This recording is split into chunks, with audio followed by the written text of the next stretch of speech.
তিনটি কাজে স্ত্রীর কাছে অনুমতি নিতে হবে প্রত্যেক স্বামীর। অনেক স্বামী জানেই না এই জায়গায় অনুমতি নেওয়ার প্রয়োজন আছে, অথচ কিয়ামতে এই জন্য আসামিও হয়ে যেতে পারে সে।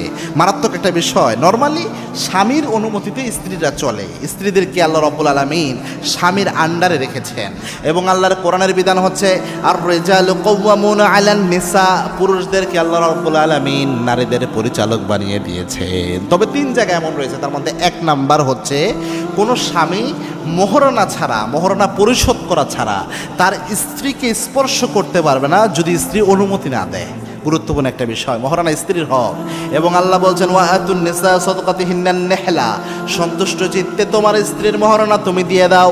আল্লাহর হাবিব কোনো বিয়ের আসরে গেলে প্রথমে খোঁজ নিতেন বিয়ের মোহরানার কি অবস্থা, মোহরানার কি অবস্থা। হ্যাঁ, মোহরানা বাকি রাখা যায়, তবে এক্ষেত্রে স্ত্রীর অনুমতি লাগবে। আপনি আস্তে আস্তে পরিশোধ করবেন, স্ত্রীর অনুমতি লাগবে। স্ত্রী যদি অ্যালাউ করে যে ঠিক আছে আপাতত এতগুলা পেলাম, পরে বাকিটা দিয়েন, ঠিক আছে, তখন আপনি আপনার স্ত্রীকে স্পর্শ করলে কোনো সমস্যা নেই, আল্লাহর দরবারে আসামি হবেন না।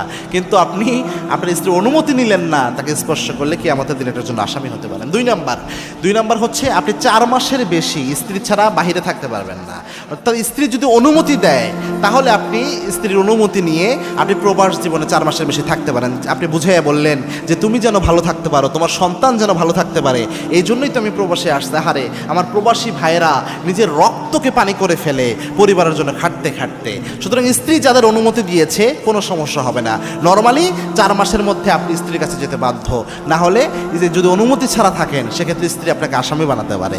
3 নাম্বার হচ্ছে স্ত্রীর যদি কোনো সম্পদ থাকে, এই সম্পদ যদি আপনি মনে করেন যেটা আপনার সম্পদ, যেমনি ইচ্ছে ব্যবহার করতেছেন, স্ত্রীর টাকা নিয়ে নিচ্ছেন, না, এটা আপনি পারবেন না। স্ত্রীর সম্পদ তার অনুমতি নিয়ে আপনার ব্যবহার করতে হবে। আপনার অনেক ছোটোখাটো সম্পদের বিষয় আছে যেগুলো সে ইচ্ছা মতো ব্যবহার করতে পারে, তার অনুমতির দরকার হবে না। কিন্তু আপনি যদি ব্যবহার করতে চান তার সম্পদ, অবশ্যই তার অনুমতি আপনার নিতে হবে।